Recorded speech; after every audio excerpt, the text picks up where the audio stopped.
Hi guys, ginawa tayo ng video kung paano nga ba tayo mag-upload sa Shopee Affiliate. Buksan natin ang Shopee apps. Then once nakapasok na tayo, pupunta tayo dito sa live video. After, puntahan po natin, i-click po natin yung nasa taas, yung sa may gilid ng browser. Click lang po natin yan. Once nakapasok na tayo, ito yung makikita natin, ang ating profile. Kung nag-upload na tayo, ito yung makikita natin, ito yung mga upload nating video. At kung may video na kayo na pwedeng i-upload sa ating Shopee video, i-click lang po natin yung post video mga kabarkadas.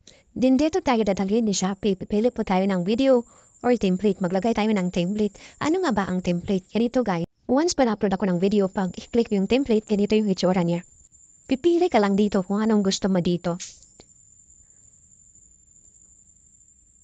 Ay, once nakapasok na po tayo or nakapili na po tayo ng anong gusto nating template, click na po natin yung used.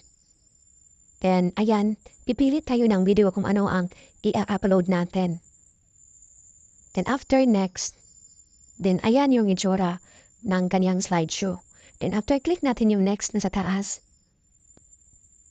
Then, next naman sa baba. Then, ganyan na siya, guys. Then, maglagay lang po tayo ng select cover, then caption. Then, pag kumpleto na lahat ng add caption, then select cover, then, mag-add tayo ng products. Itatap lang po natin yung tap to add product.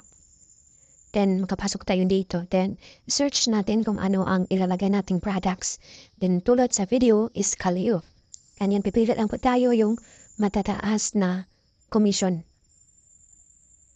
Once na nakapili po tayo ng dito, i-click po natin yung add. Then, ganyan. Then, i-done po natin. Then, once meron na, pwede tayong magdagdag.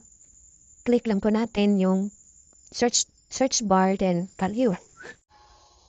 Ayun guys, once nakapag-add na tayo kung ano ilan yung products na ilalagay natin, maglagay po tayo ng hashtag para makilala ang ating video. Like, may Kaleo. Pwede nating lagyan ng hashtag na Kaleo. Kahit anong ilalagay nating hashtag. Pwede natin lagyan ng pre-butcher, budget-friendly, yung well-known na umabot na mga milyon-milyon na hashtag ang ilalagay natin. Yan ang sekreto para makilala ang ating mga in-upload na video.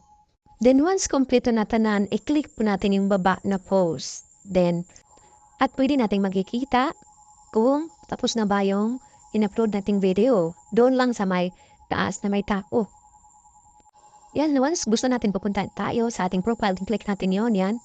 Then, andyan, pasok na po tayo sa ating profile kung ano. Ito yung ilagay natin yung pinakauna nating video, yung goodbye Kaleo. Ayan guys.